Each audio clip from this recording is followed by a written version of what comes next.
Everyone and all, welcome back to Rides on Sunday night. We still haven't got my co-host Jack. He's still in limbo. Um, I was just got a couple of shout outs. I have shout out to Liam and Dolly for their coffees last week. Much appreciated. Um, if you want to donate a coffee, you can. The links is in the description. Um, so without further ado, my other links is in the description too. They seem to be, I'm going to be asking Bonnie this in a minute or two. You seem to have fans already in the chat. So I'm putting up my Rumble and what does he call it? BitChute and Odyssey stuff. I think one end doesn't work in Britain anymore, but when you click on the link, it doesn't come through for some reason. So I won't take these directly to my thing. So right, without further ado, funny lad, or seeing is believing. Yeah, everything's okay. Thank you. Well, thanks for being here. Thanks for inviting me on your channel. It's much appreciated. It's been a long time since I spoke to you on this channel. I think it might have been about a year, maybe 2 years ago. So thanks for being in. Thanks everybody in the chat as well. Well, it was okay during the coup because everybody was sort of off and they were doing different things, and you could get as many people on as you could. And then you had the likes of Dangerfield. He was streaming 3 times a day, you know. And then when the cliff went away, everyone went back to normal, and everybody's back working. There's Sensum community. He's working the weekends. You work the weekends, you know. Toffee, he works weekends. So it's sort of trying to juggle it about and get people in when you can, you know. So yeah, like I said, unfortunately, because I think I've said this on a live stream a couple of weeks ago where I worked, there was a fire, believe it or not. So it did a lot of damage to the place where I worked. So we had to change his shift. So it won't matter if I wanted to work weekends, we had to work weekends. But it's all over now, really. The job's still there. It's not all over yet, but yeah, they've got a new machine and everything's cleaned up, so it's back to normal now. So yeah, thanks for that. Yeah, it's just one of those things, really. Well, like I say, a lot of times on a Sunday, because I start really, I get up about 4:30 on a Monday morning. I'm usually in bed actually go to bed about 7 o'clock on a Sunday to get me ready for the rest of the week. Yeah. Well, we can do an hour. We can do an hour and a half, whatever suits you. I'm easy because I'm stuck on this bloody Professor Xavier, you know. No, just carry on to see how it goes. I'm easy, like I say. As long as it doesn't drag on till about 11 o'clock. No, not be doing that. I can't sit. I don't know how them guys do them streams. They start at 7 and they're still going at 11 o'clock. And they're sitting there going, "Come on, guys, finish it up. I want to go to bed." You know. So, fair play to them. The stamina to do it, like, but I don't. So, see, Pack is in there. Rach is in. Works is in. Right. This caught my attention this morning. Now, this is from your lady. What do you call her? June Slater. She's a YouTuber. Everybody will probably know her. The lady with the glasses. So I think she's Yorkshire lass, isn't she? Yorkshire woman. Something like that there. Now, Yorkshire Rose? No, June Slater. Oh yeah, I know you mean. Yeah. Now this isn't held in Trafalgar Square. Stammer has emboldened a very dark force, this is called. So I just want to play this and then get your opinion on it. So if I hit that. Now let me know you can hear it, folks, please.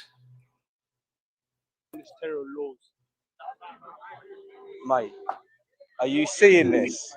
So these Muppets over here, right? Abolish terror laws. Why should we abolish terror laws? Like, I mean, sorry, so you can basically harm us. Yeah, exactly. So basically they can harm us. So they want to abolish terror laws. They're holding a banner saying abolish terror laws. Okay. But that only tells me that they want them abolished because they want to cause harm to people. You know, terror laws are there in place for a reason. They're there for our protection. you get what I'm saying? So, in all honesty, these people are off their nut. These terror laws. Right. What do you think, Bob? I'm not. Well, I don't know the real context of the background of that story, but I saw something similar today because there's been people have saying this. I know there's been a lot of protest in Bristol and in London. I imagine, I'm sure it was today from London, and Glasgow again protesting all to do with the Palestinian thing. But I've noticed that in London, slightly different demographics. A certain place where they were doing it, because I think there was a memorial today. I might have been wrong in saying this, to the 7th of October events that happened in Israel 2 years ago. But there's also protests around the capital city. I'm pretty certain about that. And I did see a banner about terrorism thing. But I think, it's my own opinion, is that what happened on Thursday, I believe I'm right, I'm saying it was Thursday, the terror attack in Manchester, and other events as well. And obviously, with the Labour, this current Labour government, I think a lot of kowtowing. I think you're going to see a lot of changes when it comes to the actual terror laws coming in. I just think things are quite insidious. What's going to go? What this government's going to push forward with the recent events, with a lot of things combined. And obviously, there was an attack on Saturday, was it, on a mosque down in Surrey? I think I might be wrong in saying that. That was quite big news this morning. So I think we're going to see a lot of things change. I'm not sure what they mean by these terror laws, to be honest here. What they mean by stop the terror laws, change the terror laws. I think they'll change them, and I think they'll encompass a lot more things, because I think Islamophobia is going to become a part of it, and same with other things as well. And obviously the religious element involved with hate crime and stuff like that, I think it'll get the tentacles will reach to everyday society, sort of thing. But I'm not seeing that video until you actually showed it, so I don't really know the context behind it, why they're protesting. I think it must be something to do with what's happened with themselves, because they look like Muslim people to me. So obviously they must be wanting somewhat change, but it's obviously going to be in their, it's for their benefit, whatever's going to change, what they propose to change. Yeah. But I do believe, again, I think things will change anyway with events what happened on Thursday. Do you ever notice, Bonnie, that it's like, whenever anything happens to the native people, nothing's really done. And it takes years for the investigation. But when the Joe Daggies attacked the 4x2s, and it was a horrific thing, you shouldn't be doing that, that's terrible. And he killed 2 and injured 5 more others. The marksman had him dead within 8 minutes. It was 7 minutes. The response time was unbelievable. Yet your house would be burgled, and the cops would give you a wee case number to pursue your claim for your insurance. Not the fact that your household's just been ransacked and your family's traumatized. There's a wee number came off your insurance. But as soon as the imported war that they brought here in the first place, 2 nations of people that have been at war and at each other's throats for 1,000 years, the police are there like that. Yeah, I think, like I said, reaction, especially from Muslims, and I think you might not like what I'm going to say, but they are more of a community. I know it might seem the wrong thing to say, because we still have white communities, indigenous communities, but they have been broken up and atomised in a lot of places, especially working class places where people have left and things have changed. Same where I live, it's changed beyond any recognition. But with the Muslims, got the strong community that flex the muscles, as I say, and we saw this a lot of different events. You can go back 20 years ago. It's not in the last few years. You go back to the school, where the school teacher, and again, death threats and stuff like that. And as far as I'm aware, I don't know if the school guy's ever gone back to teacher. Is he still in hiding? Is he being paid off? And that was a turning point in recent times. And we've seen a lot more things as well as that. You can cherry pick lots of things. But there was an event, I made a video about this years and years ago, and it was to do with blasphemy. The blasphemy laws in this country. It was to do with the book. I forget the book now. The famous book that was written. Somebody help us in the chat. The guy got attacked. I think it was last year or year before. The Satanic Verses. That's it. So when that came out, and that's quite a good few years ago, there were mass protests, and people don't realise it, because at the time social media was only in its infancy. So when you're seeing all these protests, they're in Luton, Bradford, other predominantly Muslim areas, but they really came out in numbers.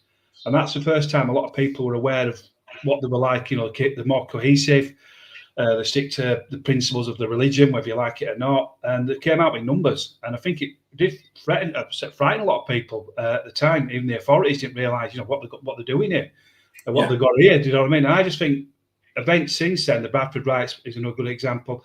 They sort of really do kowtow to other groups. We saw this recently, again, Hare Hills, for example, the Roma community. We see it in Sheffield, Roma community again. I know it's a different sort of situation regarding Islam or Muslims, Judaism, etc. But when you see they're doing the kowtowing to them as well, and when you can sort of like, so it's two-tier policing. So if that had been an indigenous or white community, I think the police would have come down a lot heavy-handed, especially at Hare Hills. They did make arrests. People have gone to prison for what happened. But the startling thing, because there was a video I was looking at again about that white woman who got arrested. They actually arrested a white indigenous lady because she was complaining, but she wasn't being vocal or racist. And they said they arrested her for her own protection. That's quite startling when they said that. And she got charged with some a petty offence, but they had to charge her with some. Just know what they charged her with. But when it comes to like other groups, and you can expand on this, it's not just like everybody says Muslims. You can say this, that, and the other. They do react quite differently, and we see it a lot in London. We saw it last year again, where the Somalians were fighting. There's different like tribal in Somalian people when it comes to they're bringing over their politics to this country. They were fighting, and you get what's the other group? Like Sudanese, they're fighting Christians and Muslims and stuff like that, and then you have Nigerians. It's all, everything's coming to this country, all the tribal indifferences, what they had in their own respective countries, they brought over here, and for whatever reason, it's the police seem to want to just bottle it, not bottle it in the sense, but bottle it up and try to appease everybody, speak to the community elders, as they say. It is quite noticeable, and I think a lot of other people notice that as well, and especially like with the Muslim groups, because I think the police and the authorities do fear the Muslims more than any other group because they're more cohesive. If that would you agree with me or disagree with me, but that's what I think. They do act as one, as we. Sorry. Go ahead. Was it a couple of years ago? Was it London? And it was after some cricket match between Pakistan and India, and the place went up. They lit the place on fire for about 4 days of riot. And that's been you and me didn't freaking invite them. Nobody in the audience here invited them. Our governments have done this to us. They've brought these people here and they hate each other. Same as the incident there a few days ago. They can't stand each other. They've been warring for 1,000 years. And then what does the government think? That's a good idea. Let's bring them all here. The other thing as well is the government's got this, they're just like throwing money at these situations, which you'll be doing now. And the first thing what came out not long after the attack on Thursday, you get the local Muslim coming out, populace, saying we condone this, this is this, that, and the other. It's the same stuff all the time. And it's going to happen again, unfortunately. We had that summer a couple of years ago, where I think there were about 3-4 attacks within that year. Is it going to happen again? It's never going to go away. It's always going to be a threat of terrorism in this country from, like you said, people have been invited here literally. And like I said, they can't assimilate. They don't have no intentions to assimilate, and they come here to hate. And there's a good point you made, and sort of expand on this. And it's something I've said this before with a lot of these protests. And I won't necessarily out of London, especially in London. It's just simply more in London because maybe the demographic swing in London.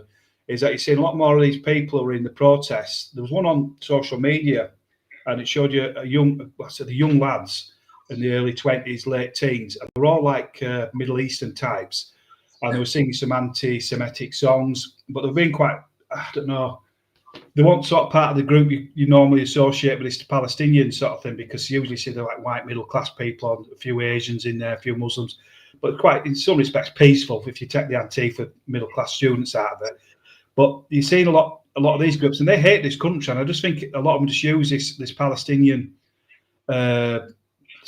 slogan, this protest, is a smoke screen for the hatred of this country, because I think genuinely it's people who are in this country, and I don't believe it's a small minority, who hate this country, hate who we are as a people, hate as way of life, as culture, as identity, and they've been invited to come here for many years now, and it's starting to show through. That's what do you call that one, Ash? She's joined a new party with Jeremy Corbyn, Sultana, and she's at, I think it was, what do you call that, big loving lefty fest, Glastonbury, and you have a lot of white liberal, people in the audience, and she's saying, "We're not here for the scraps off the table. We're here to take fucking everything." That was her words. I quote them. Maybe anybody in the chat will remember that. That's what she literally said. "We're not here for scraps. We're here to take the fucking lot." And they all cheered. And then you had your man Bob. What did you call him? With the dreadlocks.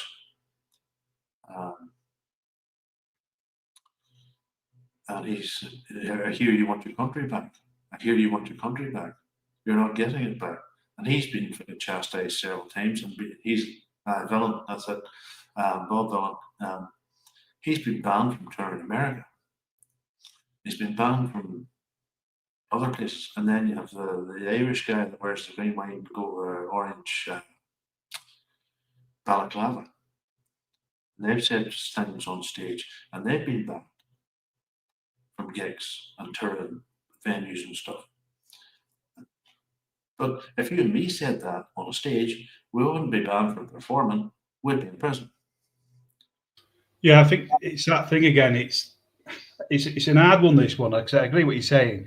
Is, it's freedom of speech. Are we allowed to say certain stuff like it's not good etiquette, especially in the wake of what happened about a month ago now, the murder of Charlie Kirk. I knew the gentleman you mean at Glastonbury as well. But some people say, yeah, it should be entitled to say that, but at the same breath, like you just rightly said, if I'd have said that about George Floyd, came out and I was a musician or what, I was in the public eye, and came out and said something about George Floyd in this country, not just in America, there's a strong chance I might have got arrested or had a knock on the door. What you're saying is about George Floyd and inflaming tensions, racism and stuff like that, hate speech, etc. So yeah, I agree with what you're saying. There's a very two-tier system when it comes to certain things, but again, it depends how far do you go with the right to free speech. You know what I mean? Some people say advocate, and the band Kneecaps, not my sort of music. What they sing about, if that's entitled to themselves. If they've got an audience, they've got an audience. Same with that guy who said, stuff about Charlie Kirk and about do we want his country back and stuff like that. It's probably made more. He's become more famous because of those incidents. A lot more people are aware of him, and for some reason, like I said, white, predominantly middle class, I'd say, people adopt this stance. I don't understand why the people are like. It's maybe because they're sort of like, it doesn't affect them on a daily basis. They're not aware of it, of what's really going on. Some do genuinely embrace what's going on when it comes to diversity and multiculturalism. And for where they live and the people they associate with, more by the higher end, better educated sort of people when it comes to the diversity aspects, not in this sort of like, say the word tumble down areas, what were former working class areas. And unfortunately for a lot of working class people, including myself and lots of friends and lots of people, we're such a small country now, it's hard to get away from some of these areas where you've moved on from because of the urban decay of multiculturalism and diversity. But it doesn't affect a lot of middle class people because they're way out in the suburbs. And for them to go into a restaurant to eat a curry, for example, or any type of food, it's a bit of a walk on the wild side. You know what I mean? They don't really deal with the things that a lot of us have to deal with on a daily basis. And let's be honest about it, we are chalk and cheese when it comes to these happening in this country. And I don't think it's necessarily an age thing as well, because I think there's a lot of younger people have been awakened, especially this flag thing. And we talked about this before a couple of weeks ago, and I think it's a good thing in some respects. Not everybody's a flag waving patriot. I'm not a particular flag waving patriot, but I think it's a good thing to have the different flags, the Welsh, the Scottish, English flag, etc. And I think a lot of younger people, working class, and I presume other, not just working class, but other from the social classes, have So that's great. That was nice to see that. But you do see a lot of the videos of the people wanting them flags to be taken down are not people you'd associate with socially. You didn't, if that makes sense. It does seem a little bit of a, I'm not saying class division, but there does seem an element of that. That's my own opinion. Yeah. But on the point of the flags, I have a video, and it's Derek Domino. He's an Irish guy.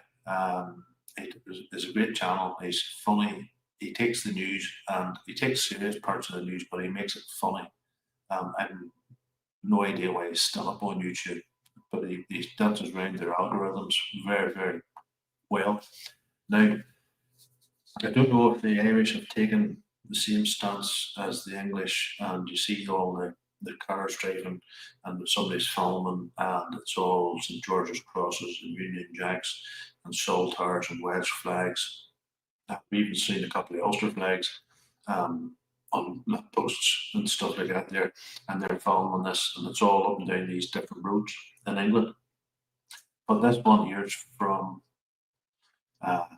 this one's from Ireland. They really see this woman and the entitlement of this woman taking somebody else's property. So if I do that, press that.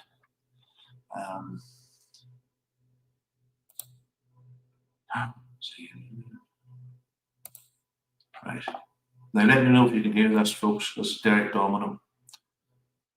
That's up as far as it goes. Check this nonsense out and see if this doesn't make your blood boil. Eddie, yours. That's. Do you know how to treat a tricolour? Do you know how to treat a tricolour? There.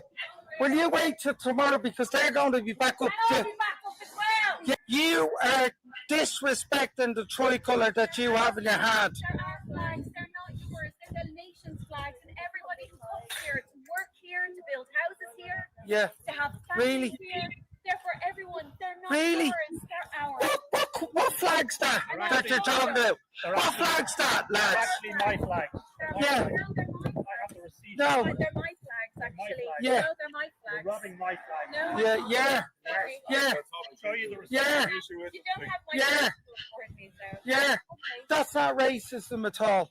Okay. We're talking about these taking them down. Sorry, off you go. Yeah, off you go. Yeah, off you go. Yeah, off you go. Off you go. Take your time. Taking the Irish flag Take your down. time. What's your problem with a tricolour? What's your problem with a tricolour? Take your time. What's your problem with a tricolour? You're not allowed to put them up on these poles. What's your problem with a tricolour? Sorry. What's your problem? It runs on a wee bit there, but it ends up in a scuffle and a bit of a fight. And I'm not going to show that on YouTube because of YouTube rules, Bonnie. So their thoughts. These are white liberal women running about towns and villages in Ireland, taking down flags that people have paid for and stripping them down. Yeah, I think I've said that before, to be honest. I think there's another one flying now, going around social media in the last 24, 48 hours from Ireland.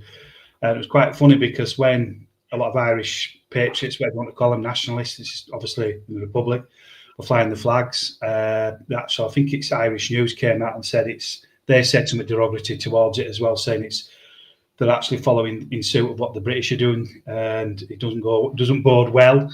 Nationalism and stuff like that. I was saying it's a bit the racist element and stuff like that. So I posted that on my Twitter X channel, and yeah, it was quite telling, that was. But it's a strange thing because it might not be your thing to fly the flag in the street. It's not everybody's thing, but it doesn't offend me. It's your own nation, it's your own country, and I think overwhelmingly, I think most of the people who are doing it are just normal everyday folk who are sort of being fed up of being atomised, being ignored by the state, who have generally got issues with what's going on, but they also want to show a bit of unity, through the flag, and that's what the flag's all about. It's a rallying point for people.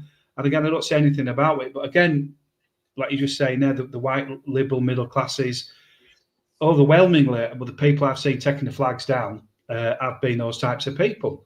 Yeah. I've got people racist, far right. What's the one for racist? I won't say the N word Nazis, but yeah, racist, far right. All the sort of stuff what they come out with now. Anybody who flies the flag, and I think it's like I said this a couple of weeks ago when we were talking to Tam. It reminded me a lot of the EU referendum, how it's sort of the divide was always been there, and it got exposed when the EU referendum. And again, the divide is still there in this country when it comes to, couldn't use the word patriots, and people who are not patriotic or have this, I don't know, this sort of deep loathing for their own country themselves. I just don't understand the logic of these people, because if you go back maybe 50, 60 years ago, even less, 40 years ago, there was always an element of that type of people who were politically radicalised, said Marxist, really to the left, who had a problem with the flag. But now he's saying it not to the far left as such, but just left people who identify to the left now, who have this issue with the flag of the respective countries.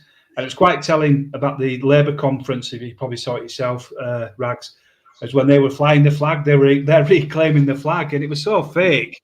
And everybody saw that. It was so fake. And you're seeing a lot of politicians doing this in different countries because it has had a bit of momentum. You saw it in Australia. I don't know if you see it in Australia, a lot of people there have sort of got on the bandwagon when it comes to this, the flag thing. And I think other nations, other people are doing the same.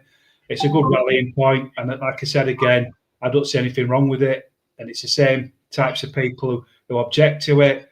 It's just strange. It's a strange one, really. But again, I sort of go back a bit to the EU referendum. There's the same types of people there who had this issue with the flag, and people of the patriots and people want it to remain. But they actually laugh, or they'll have any other flag but their own. If you put a EU flag up there, or a Ukrainian flag, or a different flag, or even an Afghan flag, an Indian flag, no, they won't complain about that. But putting up the flag of your own nation, they seem to object to it, which I find very, very strange. Well, you've been to Northern Ireland, haven't you? I'm sorry? You've been to Northern Ireland, haven't you? No, I've never been, unfortunately. No, I've never been. Sensum's been, and it's just a sea of flags all year round. Ballymoney's just a sea of flags, red, white, and blue. If you go to a nationalist area, it'll be green, white, and gold. And that's the way it's been since I was a kid. I'm 54 now, so it was like that before I was born. So, but one of the comments that I read on that Irish one was, he said, some guy, he says, I wonder how liberal they would be when they're putting out the flames on their children's backs. And I thought, yeah, because it's all right because they're living in middle class areas, and they're not having to deal with the problem. And they're not having to see the situation with young girls and people being ventilated and this, that, and the other. Like the young girl in Cork, she was ventilated 15 times in the neck by a guy that was set for deportation 20 years before, and he still hadn't left the country. A Romanian boy. As you say, these people don't have to live with it. They're not living in council estates in Newcastle or Middlesbrough or, these sort of, where the government has literally ripped the community out of these places. They've taken away the jobs. There's no factories anymore. There's no sense of community. You see the old stuff that you put up a lot of the time, and it's the wee old ladies scrubbing the front step, the porch, the front door, and then they're sweeping the streets, and then run on to 2025, and there's mattresses, and there's bags of rubbish, and there's rats the size of cats running around these places, and there's no native English people in them anymore. There's a certain demographic in them, and they seem to bring, I think the government thinks if we bring them all to England, they'll all embrace English and British values and sense of community and this and that, and they don't. They haven't done since they've come here. They haven't done since 1948. Well, I think, like you're saying there, when it comes to a few issues, when it comes to community, and we very rarely hear the word community when it comes to his own people, or even a time gone by, it's always other people's communities. And you're right what you're saying. I'm not saying everybody who came to this country, so I don't think that's true, but I think it's certain people have come to this country, and especially in recent times, and it's almost like they've taken the squalor and who they are as a culturally, and they've just changed. They haven't even changed. They just basically they came in and carried on what they've been doing in their own respective countries. And you see that a lot, different places, and then the council's going around doing these drives to clean up the place and stuff like that. And like you're saying, there is some white people who are scruffy and do leave rubbish out and stuff like that. But when you go to these predominantly non-white areas, it's on a scale I've never seen. I've drove past it a few times, and like you said, it's the mandatory mattress out, just thrown on the street, rubbish thrown out, nappies. It's disgusting what goes on. It really does. And a lot of times they sort of sweep it under the carpet, literally. The authorities don't want to clamp down on it too much because it's like they're singling somebody, a section of that community out. But as everybody's aware now, it's a slow, gradual balkanisation of not just the country but towns. Where I live, and imagine where, and especially in cities, but a lot of towns now, you'll have certain areas, and they are. If you look on a map and you sort of look around the map, like most town centres now are non-white. I can speak for where I live, and a lot of places near where I live. And as you sort of go out and go out and go out, it gets more white and white, and obviously it gets more and more expensive to go out to these areas. But like I said, most inner cities, in the town areas, do seem to be where the let's just say the non-natives live now, compared to maybe 40, 50 years ago. A lot of people have moved out. The reason for that, obviously, back in the day, that's where most of the commerce or business in the town centres. They weren't like nowadays, but because people didn't drive it a long time ago.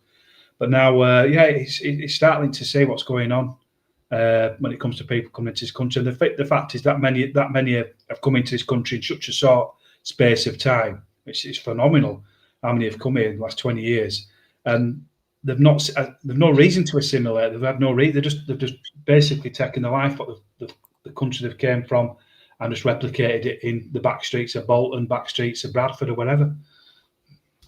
Yeah. Well, even over here now, especially around the cities,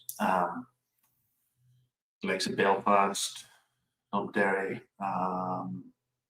Dublin, down south, places like that. There's these groups of I wouldn't call them vigilantes, but they're just watching all the time, and they're driving up, and these people are driving up into laybys with a Mercedes van, and just pushing the stuff out of the back of the van into a lay-by, where there's dumps you can actually go to and dump this stuff. Yes, if it's commercial, you have to pay a fee, but if it's household stuff, you don't have to pay a fee. Say, Bonnie, you done a part-time job as round cutting people's grass, and you had a couple of bags. Your own grass was a bag full, and you took it to the dump, and you can dump it in the grass section, right? But if you come up with a trailer load because you've cut 10 people's lawns that day, they'll charge you for it. But these people just come here, and they just literally, if you look at the streets of India or Pakistan, you see the road, and then on each side of the road is just rubble, rubbish, and decaying, yuck stuff. It's so, as you say, they bring it here with them. Sorry, what did you say? They bring it here with them because they even here, even down south, they just drive up in a van, right tip in the middle of a lake, and these people are following them and tackling them, and they're just, we didn't know you couldn't do this, we didn't know you couldn't do this, and they're turning the country into a cesspit, just a landfill site. You see them doing the same in England and Scotland and Wales. Well, it's all over. Like you said, I've posted a few videos about this, of saying stuff. There's one on my YouTube channel, and one on Thingy did quite well, got quite a lot of traction, and that's one about these Africans in Manchester. And they're Africans who they spoke, they weren't like natives to this country in the sense they're natives who were born here. They spoke with African accents. They're actually dumping it literally on the street. On the grass verge on a street, and that's where they were dumping it. And this white guy came over to him and says, "You can't do this." And one of them got really aggressive. He got the details, and I think when I posted it, somebody had actually looked on the. I think the video was about 6 months old. It wasn't like an old video at all. Even he checked the tax and whether was the vehicle tax, with MOT and stuff like that, and he was saying it wasn't, because you can do that, you know that yourself, online. But there's white people do it as well, so there's no excuses anyway. But like I said, it is funny when you get a lot of these the non-natives do it. They always, like you, right? We didn't know. Oh, we didn't know you couldn't put it there. That's the comment. They always get away with it. Like, oh yeah. Well, let you off this time. You pick that mattress up, because you said there's loads of videos out there. There's some funny ones as well, because it's just how they play it. I didn't know. I didn't know you can put a mattress there with a load of nappies on a grass verge near a park or whatever, a children's park. I didn't know that. So the guy can get it back in. So all they do is go around the corner, wait till he goes off, and just probably dump it there anyway. You do see it a lot, and it's the culture. And you might listen. I said this, and the people sort of say, "Well, no, you see, they have shut down a lot of these places now, refuge places." But at the end of the day, it's free. I did it years ago, and it was a mattress. It was somewhere else. You had to tie it all up, get a plastic bag for it, which you got at work. And the council come up and picked it up. I think it was 25 quid for 5 items. And it's a one-off. And if you can't afford it, I'm sure there's help out there for you as well. Do you know what I mean? They will help you to get rid of some of your rubbish, because there's elderly people who can't get a mattress out, they can't get a bed out, an old fridge and stuff like that. So sometimes I'm driving to work, and some people put a fridge out. Do you know what I mean? They won't touch fridges. But if you phone your council up, say, look, I've got some items, I'll get. Surely, God, you can afford £25. Cost of living and stuff like that. And there's white people do that as well. But that winds me up, that, because I've done it several, and I've gone down to a place myself. I've got an old car, but it's got a big boot, and I just fill it with stuff, garden stuff. For once, probably that 3-4 times a year, go down to it really early in the morning when nobody's there on a weekend. There was loads of other people as well. Then just get rid of it. I don't this excuse I didn't know. A lot of it just can't be fucking bothered. Sorry about swearing, but I just can't be bothered, basically.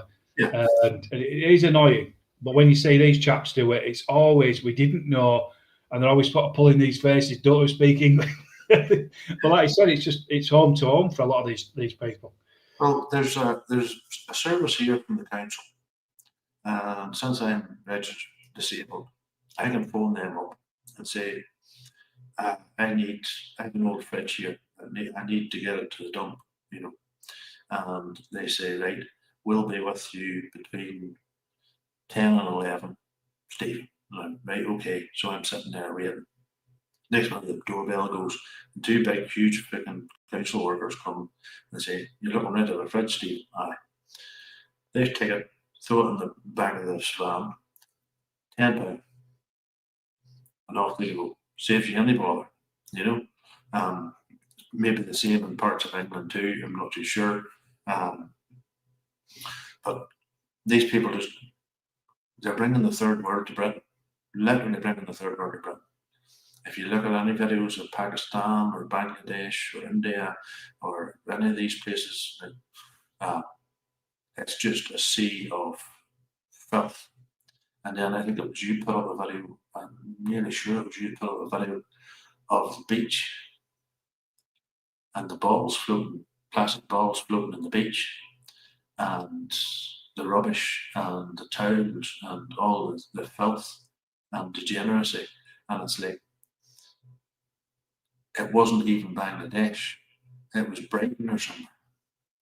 And the beach was full of the new British, They just toss everything everywhere. Same in Bangor and County Down, done the same to the beach down there. Beautiful sight, sight of beauty. All the plaques around it, this was here, such and such, and somebody landed here in 1602, and somebody done here. It's ruined, literally devastated, just because of the new influx, Yeah, definitely think with some people it's a cultural thing. Was it Southend you put up? Say again, sorry? Was it Southend, that video you did, of all the filth on the beach? I don't know if it was me. I couldn't tell you, to be honest with you. I thought it was one of yours. But when you look back, when you were a young kid, and society, how we were as a people. And I'm not going back in the bloody hundreds of years, but recent, even 30, 40 years ago, you went to a beach or you went to a park, they were virtually spotless. And it's just how you brought up. It was just a natural thing. If you put rubbish, even as a kid, because somebody tell you, you know what I mean? If you see it when you were a young lad or whatever girl or whatever, and if you put you had a lollipop and fruit stick up for, and somebody saw you, they would tell you. But the thing is now, a lot of people ignore what's going on when they see other people throw rubbish on the street and stuff like that, because they don't know these people. They don't know the consequences of the action. I've seen that a few times where there's that video, which was, I think it was out last year, and a lot of people posted it. I posted it as well, where there's that elderly white woman. She stops that black guy. He just actually threw a bottle on the street and it shattered. And she came out and said, "Look, you shouldn't be doing that." And he said, "He'll burn her house down here." We're effing and being at her. But that's the sort of people. I'm not to say because he's a black guy, but you're getting a lot of that element of people, you know, young people who don't have that same respect. And again, not all young people, because I hate this, mate, about when they portray young people as like that, because it's a fallacy. That it's a much small minority of young people like that. Well, other sections it might be slightly different, but they're not all as bad as that. But I just believe, like I said again, there's a different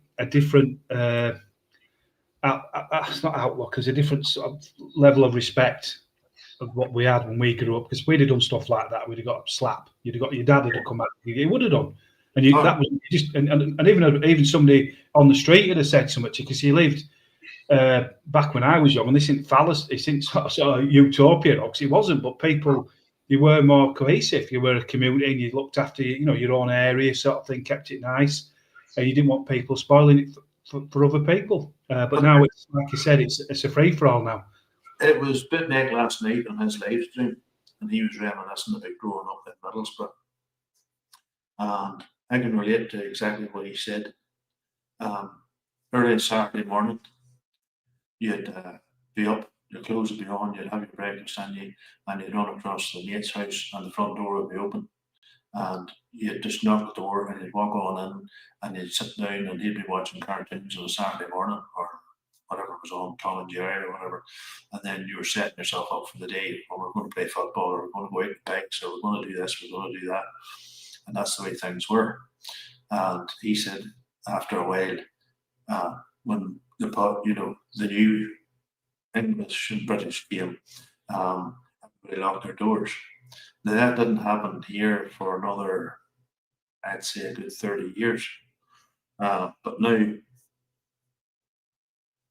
my doors is always locked, and I have a motion sensing security camera on the front of the house, and it sees everything and records everything, and has a fucking ear blistering alarm on it if you come anywhere near the house. So, and that's our government now has forced us. That's the way we have to live now. Now in the 70s, we could run in and out each other's houses and stuff. And you'd run up to Peter's house and you'd say, "Here, Mrs. Hempel, this is Peter coming out to play. He's just having his breakfast here. Just come on in,"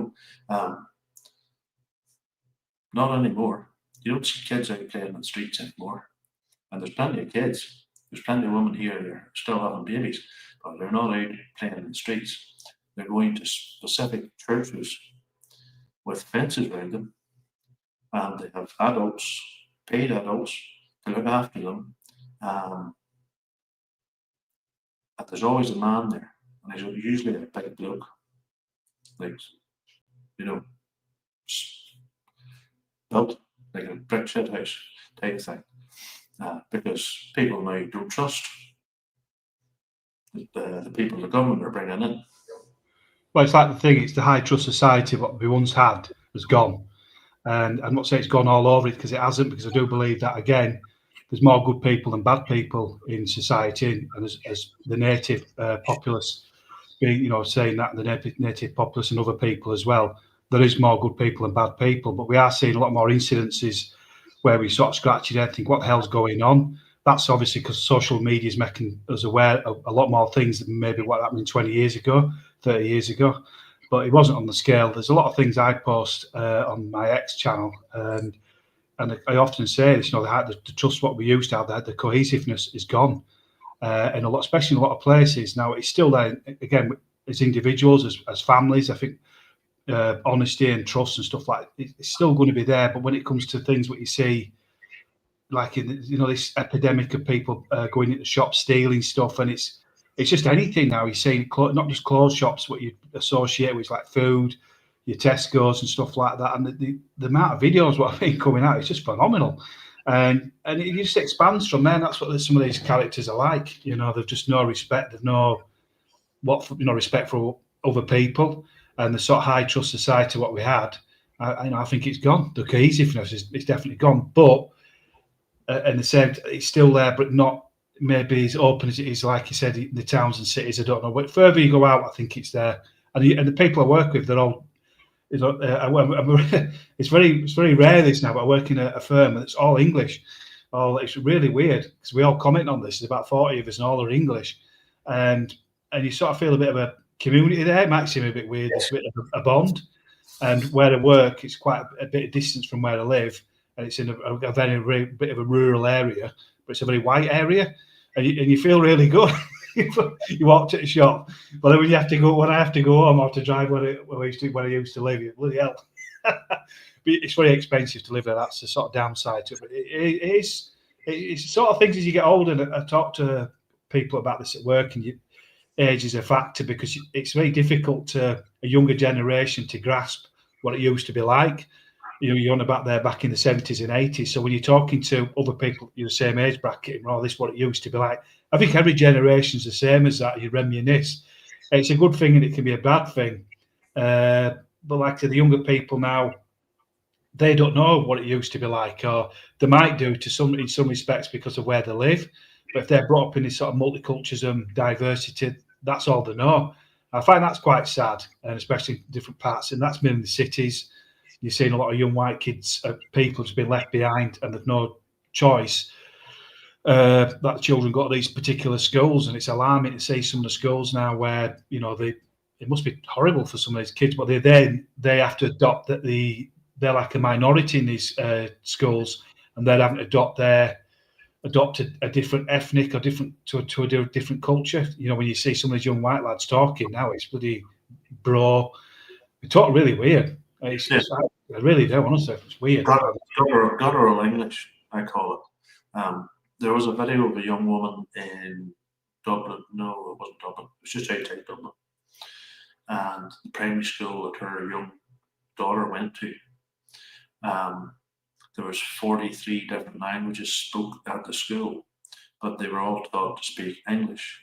So when they were in the classroom, it was English. But when they all went out into the playground, they all spoke in their own native tongue. And that was one wee girl, native Irish girl, had nobody to talk to. And that must be a horrible, horrible feeling for a child. Well, it is, and I think for the parents as well, because it's easy to criticise some of the parents. So, I won't send my children to that school, but unfortunately, in some cases, they've no choice. Yeah. This thing about homeschooling, if you can go down that road, that there's more people homeschooling. I've made comments about that without Googling it. I think it might be 50, 60,000 people might be homeschooling in this country. It could be wrong, so don't quote me on that. But I have said that there is a steady increase in children being homeschooled, and it's not just from English native backgrounds. It's all different types of backgrounds, because a lot of the parents don't like what the schools are teaching. They don't like particularly maybe the area living. There's all different reasons why people do that. It's just one of those things, and you see some of the schools celebrate this diversity. They think it's fantastic that there's all these different languages, there's all these different ethnicities, and they're all like this rainbow. We're all working together and we're teaching together. But there's, end of the day, it's something not right about. I can't think of a better word than that. But it don't look right. You know what I mean? And I don't. It doesn't bode well for the future of this country when you see what's going on. But it is, like I said, it's often celebrated and pushed out there. This is what we want, and it's almost well, what you want is we're looking at what you actually want when it shows you some of the imagery and the videos of some of the schools, what they put on Facebook, for example. You don't want many white children there, or native, so to speak. Yeah, it's quite alarming to say that, but. it's you got to have more children, I suppose. I don't know what's the solution to that at the moment. Me and the family, brother and all talked about this one night, and we were talking about my grandfather and grandmother's 50th anniversary, and it was held in a place called Bow Hill. And between the brothers, the sisters, the cousins, the second cousins, their families, and their families, and their families, and their families, there was something like 458 of us. 20 years later, we were going to my aunt's and uncle's 50th anniversary, and it was about 285. So, because we're not having enough kids. My dad was one of 6, my grandfather was one of 13, his father was one of 13, and so on and so on. Now we're having, 2, 3, kids per family. And it's not really, because there's people that are deciding not to have children at all. So that puts a burden on everybody else to have more children. But they put the house prices up. Anglo says there, 4 wives and 30 kids. Nothing to see here, but lack of jobs, price of housing, puts people in a position where they can't afford to have kids. And that's been done to us on purpose. I think personally, I think it's been done to us on purpose. Yeah, but don't you think that this is my opinion? I just think that the generation thing as well, where materialism has become like the god. That everybody wants a nice car, they want to try and get a nice home, and they want to try and go on as many holidays as they can and go out. As when maybe 30, 40 years ago, or go back further, those opportunities were never there. They didn't have that. Even if you had an half decent job 40 years ago, you couldn't afford to do all those things. I just think I find that myself with a lot of younger people I work with. When I say younger, saying they're like mid to late 20s, 30s, they've not got kids, but they're always going on holidays. They've got nice cars, they've got a nice house. And I just think back in the day when I was, like I said, I come from a council estate, that's where I was born. I'm from a family of 4, and my dad didn't have a car. He worked as like a labourer. My mum worked in a factory. But everybody were in the same sort of boat. Everybody were, I'm not saying some people had better jobs, some people had worse jobs in some cases, but not, well, I don't think much worse. But they had always like 3, 4, 5 kids, and they always managed. You know what I mean? But they didn't go on these. And the holidays for people back in the day might seem a bit grim. You might have gone to bloody Skegness, Blackpool, or whatever. You might have gone to somewhere in your native country, in Ireland or Scotland or Wales, whatever. But the things what were precious then, I don't think it's the same as now. I think people's attitudes are completely different. I really believe that. And I think you talk to a younger generation and sort of having children now, and it seems to be drummed out of women as well. Obviously, you've got to have a woman to have children, and it seems to be drummed out of them, especially in our society. I've got to be careful what I say. I've got to say this right. In the native population or the native women, or have a career. That's most important. Do your own thing and all that. Don't worry about a family. Do that later on in life. Enjoy your life and sort of thing. I don't know, hedonistic. I don't know. I think a lot of people are now, especially the money they earn. I don't believe that for a start. I just think it's a fallacy to say they can't afford it. I think it's absolute nonsense.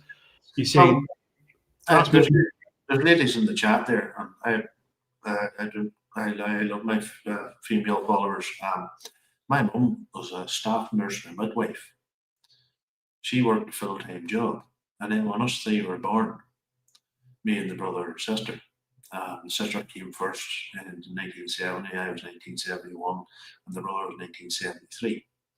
Now, at that time there, my grandmother didn't work, so we were raised by my grandmother when mum was at work, and then when she got back from work, she took over, and that's the way things were back then. In the summer we were shipped off to Bangor to my dad's mother, and she looked after us for 8 weeks of the summer. And mum and dad were working. He was telecom engineer, BT, Busby and stuff. And mum worked in the hospital full time. Nowadays, I don't think families have that support, because nowadays, you know, grandparents are now having to work and well into nearly into their 70s, because the pension isn't enough to cover this or cover that or cover the other thing. And used to retire at 65. Now it's not 65. I think it's, what is the retirement age now for men? It used to be 60 for women. 67. It used to be 60 for women and 65 for men. And now it's what, you say 67? Yeah, for men. I think it's 62 for it. I'm not sure about women. I think it's 62, is it? Yeah. So by the time you get to retirement age, it'll probably be near 70. So you might get 5 or 10 years, to enjoy your retirement. Was it 64, Rich? 64 for women, right? So, they're just working from the cradle to the grave. Yeah, I know that's a good point you made about, like you said, with the grandparents, and the cost of actually having children when it comes to getting looked after and stuff like that, nursery care and stuff like that. But again, I can allude to the people, some of the guys I work with, they're not short of a couple of bob, believe me. But the children, they're not a priority in their lives. You understand what I mean? When, like your parents, my parents, when they were young, they started off very young as a family. Might have been in their 20s, early 20s. We got married. It was like not saying necessarily a mandatory thing, but it was a thing. Yeah, I suppose it was. You got married, you had children, you had a house, and that's life. For generations of people have done that. But I just think it's a lot different. I just think the mindset's a lot different to what it was 20, 30 years ago. Because I still believe that if you genuinely wanted children, you'd make these sacrifices. And it's easy for me to say that, but you can do it. You cut your cloth accordingly. It's as simple as that. I strongly believe that. Jim Dawson, he's the nice temper thing on, and he works with the woman Jada Franson, and they do that Christian party thing. And he's always banging on about, having more children. Don't go on that holiday, that cost you £3,500 for the year, and you're away for 2 weeks. Have a kid.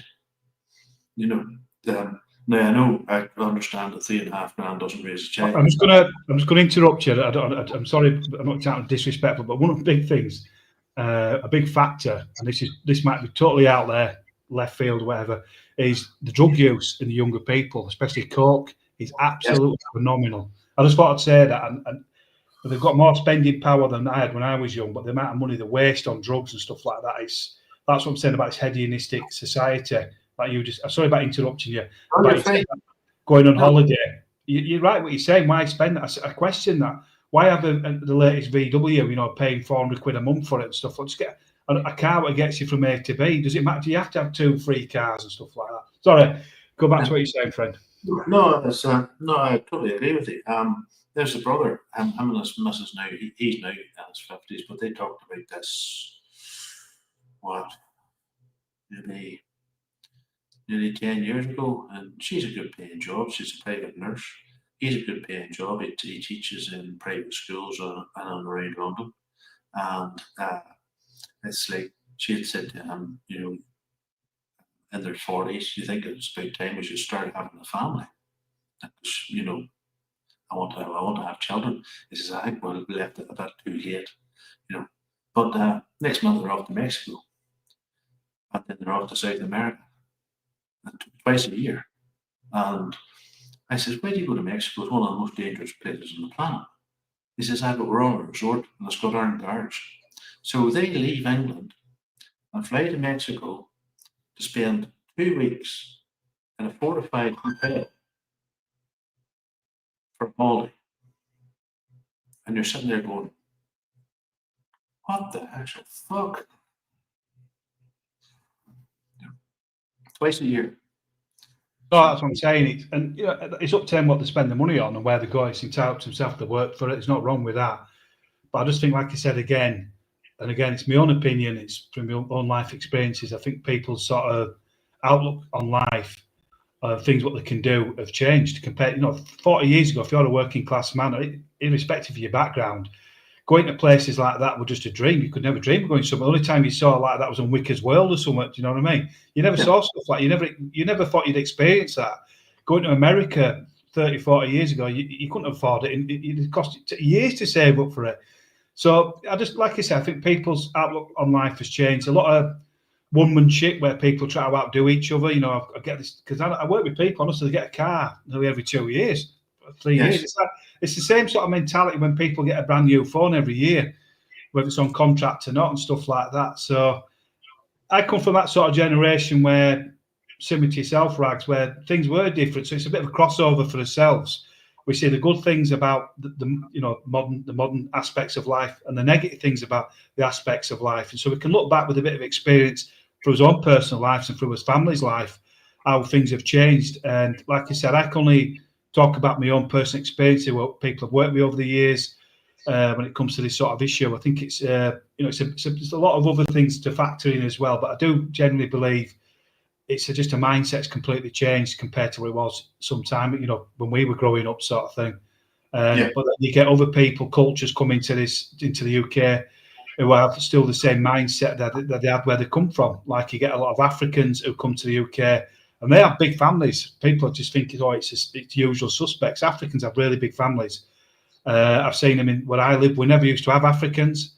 I see a lot of Africans now, and I saw there were a couple the other day speaking whatever language they were speaking, wasn't obviously English. And they had 3 kids, and all like 3, 4, and 5-year-old, for example, and they'll be having more. They have big families, Africans, and it's a cultural thing. And it's same with Pakistanis, Afghanistans. I think they have like an average, it's like 7 children. Then you get other people who have big families, and it's the cultural thing. And we maybe had it to a degree. We've lost it. It's sort of been. Sorry about the pun, but it's sort of been bred out of us in some respects. Again, that's I don't think it's been bred out of us. It's been indoctrinated out of us because you had the women's lib movement and you had all these different movements and this movement. Women's rights to do this and women's rights to do that. And I think women have the right to do the exact same as a man. If a woman wants to work on oil rigs, she can. Whether she can actually do that as a job or go fishing in the Barents Sea, if she can do that, fair play to her. Or haul bricks for a living, up and down the ladder. But they don't do that. They were all told equal rights, and we do to a certain extent. But a man has a role in life, and a woman has a role in life, and that's been sort of indoctrinated out of us through what did Jerry Besnanoff call it? Something in the chat will remind me. Is it the long march through the institutions? Dangerfield talks about it all the time, or used to talk about it all the time. It's just that's constant drip on the forehead. This is the way things should be. This is the way things should be. You should be, a strong, independent woman.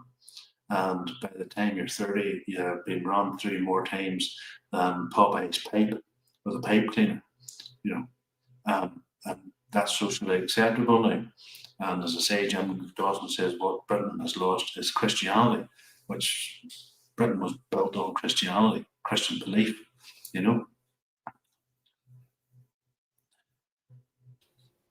Street.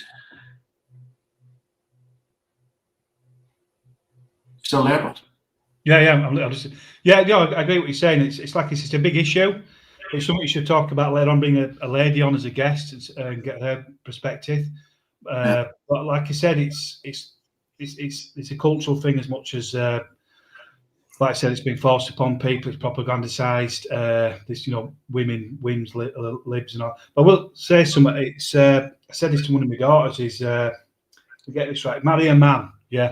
And what I mean, there is still a lot of men out there, and what I mean by that, sort of archetypical sort of role model as a man. He looks after the family, and I find it weird that I'm saying as yourself or other people as well. It just seems a natural, instinctive thing to do, is be the breadwinner of the household. And now I'm not saying it's not a bad thing that your wife's on better money. There's nothing wrong with that at all. But you're still in charge of the household. I know if it sounds chauvinistic or all. but I still think the woman looks to that man for protection. I feel that's, and I said that to my daughter, one of my daughters. If you ever meet somebody, just make somebody who's a man. You're not one of these, you know, like these sort of new, because I try to brainwash a lot of the younger men into not being that sort of masculine sort of type of person, but try and meet somebody like that, you know, somebody who's grounded basically. Yeah. And she's had a few boyfriends, and obviously this guy's, she's with now, she's in love again. She's a bit more, he's a bit grounded. Yeah. But yeah, I just think it's just society, it's changed, and you know, in another 20 years' time, there'll be other people saying the same from a different generation, and maybe things might be better then. I don't know. Yeah. Only I time will used, tell. I used to have a running joke when Siobhan brought a boyfriend home to meet me and mother, and I would just put my arm around her and I would say, "Did you take him to see my gun cabinet?" And she used to just roll her eyes at me. And he was standing there with a face on, like, yeah. So, yes, let's show you my array of weapons here. You know, so in other words, treat my daughter right, or you'll have me to deal with, you know. Caleb used to sit there and laugh his nuts off at it. He says, "Stop doing that, stop. You're scaring them away." So, oh, here, people, I put this up the other day and it's only had 20 views, and I would like you to all go across and give it a like and a comment, because I am really, really under the impression that my channel is being scuppered by YouTube. Probably more than likely right, but now whoever made this is a literal genius. But here we go. I'm sad, it can't snivel, snivel, snivel. I'm a tiny little man, snivel, snivel, snivel. I hate your flag, your voice, your face. As a London mayor, I'm a fucking disgrace. I'm Sadiq Khan, snivel, snivel, snivel, with a hateful plan, snivel, snivel. I don't like Trump, he's big and loud, he always gets his way. He points and talks, the people cheer, they always shout, hooray! He's 6'3", I'm half his size, he laughs when I appear. I'm 5'5" in high heel shoes with blisters in my car. I'm Sadiq Khan, snivel, snivel, snivel, on a power trip, snivel, snivel, snivel, wherever I go, they roll their eyes and groan. Here come the ULEZ lies. It's Sadiq Khan, snivel, snivel, snivel, with his quivering lips, snivel, snivel. I had a dreadful nightmare once, it really made me cry. Aunt Middleton came charging in all muscle, beard and thigh. He shouted, "Stand and fight me, Khan!" I squealed and pissed the bed. I'd rather shit my pants this time than face him head to head. I just thought I'd throw that in there. That's funny. It's been 3 minutes long. So if you can get over there and give it a like and share, because I do think I'm being scuppered by YouTube all the time. So this is one thing. This is one thing I wanted to go through with you. See if I can find this here. Somebody sent this to me on Telegram. Now, this is I think, African American teacher and a young student. Oh, about the song. What about the song? Is it when she's singing that monkey song? No. This is, I don't share. I've been doing this for ages now and I still can't figure it out. Like, let me know if you can hear it, folks. She's using AI to help her do a paper which isn't against the rules. But this African American teacher takes umbrage to it and then starts effing and blinding at her. It lasts for 54 seconds, folks. Let me know if you can hear it. I need you to get the fuck out of my classroom. There is no AI in my classroom, so you can have everything in your bag, pack it all up, Hey, children, get the fuck out, we'll talk about it later. What the hell is going on? It's AI, sure. Why am I getting kicked out of class for it? Why are you speaking? I am your student. Why are you speaking to me like this? It's called I hate reading. It's not cheating. And maybe if you didn't just start fucking attacking me, you could look it up and figure it out. Or maybe you start studying better. Studying better. Like, what are you talking about? Making flashcards. What is Without your own flashcards. why am I, this saves me time. Close your laptop. Put it away. I'm not leaving. I'm paid to be here. You have to teach me. Not teaching you that. It's a quiz. You Not finish a this, quiz. close your laptop, and you're ready.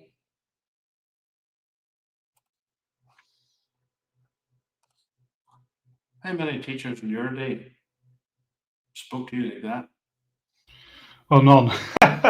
And if you'd have said the same back, you'd have got a real scene to it. But yeah, that's just whatever level, what happened there, whether she's right or wrong. But the way she spoke to her was absolutely totally disrespectful. And she's right, the young lassie there saying, don't speak to me like that. You don't speak to anybody like that, especially a teacher to a pupil. It's not a good example whatsoever. So that's a teacher in America. I've never seen that video. It's the first time I've seen, because there was another one circulating where, I don't know if you saw that one, where a young black child, I think it was in Florida, 5-year-old or 6-year-old, and it was his birthday, and the teacher and the class started singing. They're not racist about it, but they happened to sing this song, and the word monkey was in, and they're written papers about it on the news. And yeah, they weren't happy about that. But no, that's the video I thought you were going to actually play, to be honest with you. But no, that's the first time I've seen that. Yeah, terrible. And just attitude as well. Like somebody said in the chat, the fatigue thing. That's really taken off, that fatigue. You see that all over time is these videos, but we don't see stuff. The thing is, when you're over here, this side of the pond, you don't see what's really going on in America. You only see, unless you watch, obviously, you're on X or other social media platforms. But if you just follow the narrative, what you get off the BBC or the newspapers and stuff like that online, it's like it's the other way around. You know what I mean? We get this George Floyd syndrome. Blacks they've been oppressed all the time, and white people are evil, and we know that's just a fallacy.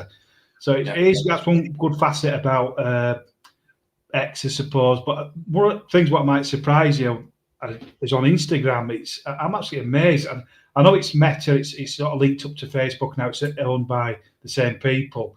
But the amount of stuff they actually show about this is phenomenal. It's a lot more than you see on X. It really startled me, because I follow about 10 of them now. And there's a couple of black people who have their own, Americans who have their own Instagram, big following. And they want to distance themselves from this, they call it trash or something. I forget what they call it now, ghetto trash sort of thing, because they've had enough as well. Because everybody thinks they're all the same, but it's just, all you see these videos are just, you don't cherry pick them because they're there all the time. It's every single day. There's about 3 or 4 new ones come out. Yeah. And the violence, I had a friend at work who's, even before he saw any videos, what I'd seen or shared the same sort of stuff what we looked at, he commented, he said, I've never seen it like it. Some of the stuff that goes on in the public schools in America when it comes to violence and stuff like that. We think it is creeping in here bit by bit, without shadow of a doubt, in certain areas. But in America, it's off the charts what's happening when it comes to problems in the schools, in certain schools, that is. Well, the Hodge twins, they talk about it, and they call it low capacity. It's the same as the fatigue thing and the IQ thing that they've been tagged with all the time.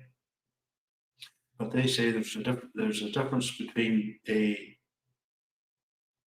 can't say the word, but everybody knows the word, and a black person.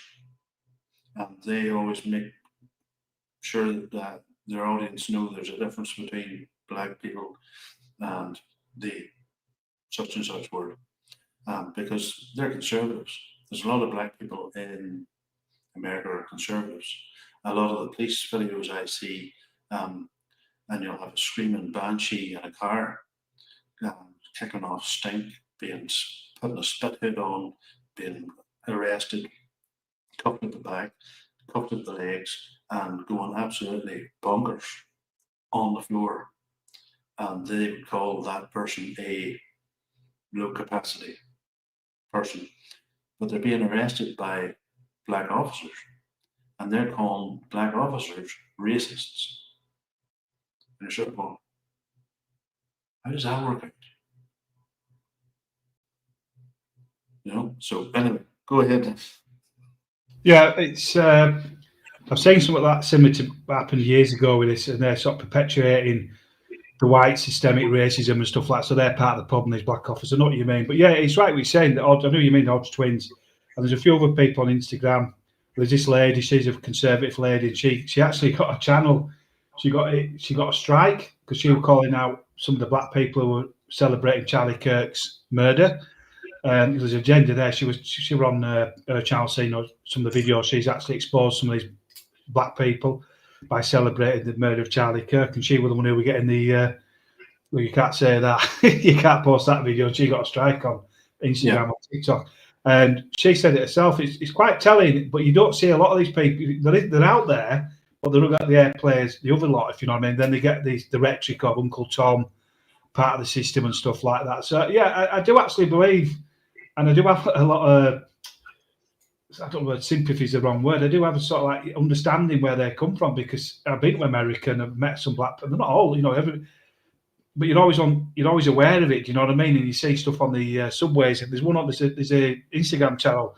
It's all about New York subways, and it's every day something's happening. And it's like I say, it's sad. It's the same sort of scenario, the same people repeating the same thing daily.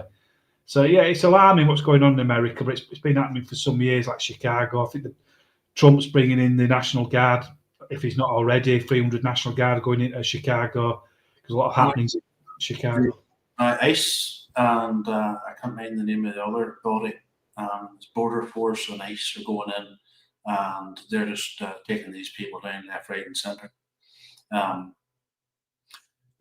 then there was a video out there of he's a right-wing commentator, and he posed as a journalist, and the protesters were pouring red paint at the ICE facility to represent the blood of the children of Gaza. And he's saying, put your hands on it, put your hands on it. Put it all over your face, put it all over your face. And you can see this one wee woman in the middle of the protesters. And she's cottoned on to the fact that he's not one of us. He's on the other side. It was brilliantly done, you know. And then there's another guy trying to interview them, and they're trying to shoot him off and tell him to get out of here. And next minute, there's a laser on his chest, and another laser on his back. And the man's going, they're watching you from up there. And there's snipers on the roofs, you know. And these people just don't care. There's another one. They had followed an ICE car. It was on the YouTube today. They had followed an ICE car. And they had coordinated like a pincer movement where they had actually trapped the ICE car, and the ICE car had actually called the local police for help. And it's a blue state, and they were told to stand down and not help the ICE officer. And one woman was shot. I don't think she was killed, but she was shot. They were literally chasing the ICE agents with weapons, guns. And that's what's going on in America, and you're thinking, that's just nuts. You know, people that shouldn't be in the country that are set for deportation, you have all these liberal people, you know, oh, but they're, you know, let them all stay, let them all stay. Some of them are being convicted for rape, you know, murder, a whole pile of different offences, you know. And as Trump said, what was it, a couple of years back, Bonnie, he says all these countries have opened up their prisons and mental asylums and let these people out and just sent them into America. And he says now we're having to deal with it, you know. Well, he's right, like you said, and I think you could go back to what happened with EU, the free movement to people who've come into the UK. And there's been said that like Moldova, which I think at the time was part of Romania, they were letting a lot of the criminals out, similar to that, just to empty some of the prisons. And same with some other countries, you know, where they were very undesirable, they couldn't afford to keep them. And we had some real, we're not saying when successive governments have let some real crackpots into this country, murderers, all sort of rapists have crossed into this country as well, and there's probably thousands still here. It's unbelievable. Like it's in America, it's hard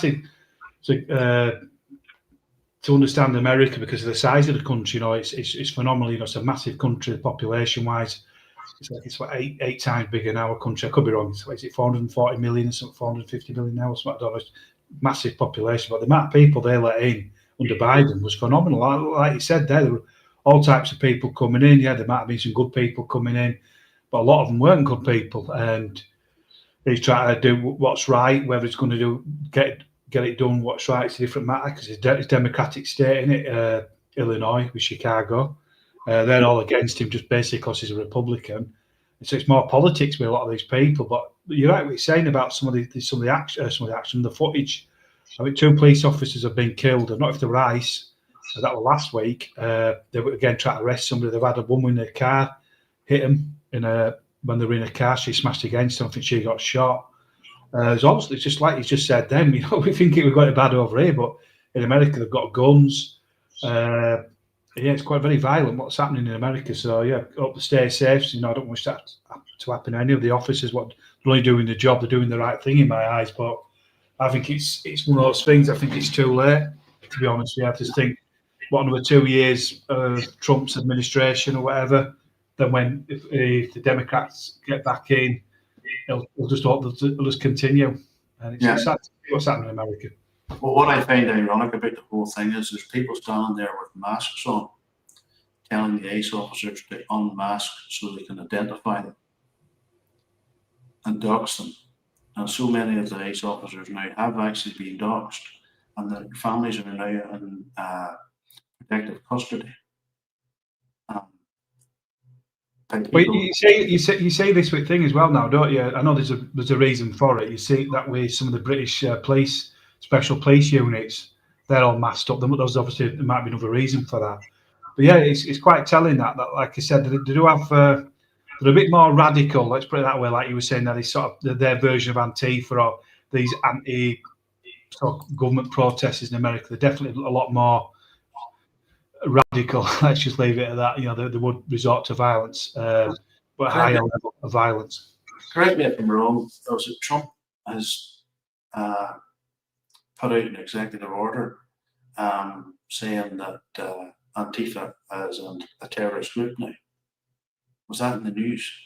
Yeah, I saw some, but that's like one of these diversionary headlines. He always comes out with these types of headlines. Yeah, he has said that. But when you look at them abroad in Germany, in France, and places like that, they're a lot more violent compared to in this country. You know, what I've seen of the guys, and I can remember when I was young, these types, they're more like white middle class sort of students. They're not the sort of types of people you see in Europe and like in America, some of these, but they are more violent. I think they are anyway. The ones in Europe and America compared to the ones in this country. Yeah, I don't think I got anything left for you. I don't want to cover that because everybody's covered that. It's been done to death. So I will say thank you for coming on, Bonnie. It's always great having you on because you get a decent conversation, and I can keep this stream up because we didn't say anything offensive. So that just leaves me to say, folks, I'd like to put a Bonnie in the chat for my guest, please. If you have donated, thank you very much. Much appreciated. Yeah, just what Toffee just said there, the ones in Germany are pretty violent. I saw the one recently in Germany where they were protesting, and like you said there, they want a completely different ball game to what's happening. They were protesting today in Bristol. I don't know if anybody's seen that. There was a big protest in Bristol. There were about 50 to 100, so call it patriots, and there were about 500 anti-patriots, if you want to use that, all the different groups there, the unions, and all this like anti. You just pretend they're all like pasty-skinned white, nothing to them, with the masks on, and they just look like they just come out of college. You know what I mean? It's sort of guys you wouldn't know, something you wouldn't have what to do with. But the ones like in Germany, I've seen video recently. They attacked somebody, they nearly killed him. with baseball bats and all sorts. You know, they singled them out, and you see that a lot in Europe. They've even travelled over from Germany, even to Hungary, from Germany to Austria to Hungary, because I'm watching this thing about it. They attacked this group of Hungarians who were protesting about immigration on the border. They actually got through and attacked them. But if anybody saw that, it was quite, you know, that's disturbing, that is. And they are a lot more violent compared to the ones you see in this country, which is a good thing, to be honest with you. You know, I don't want to promote violence in any shape or form.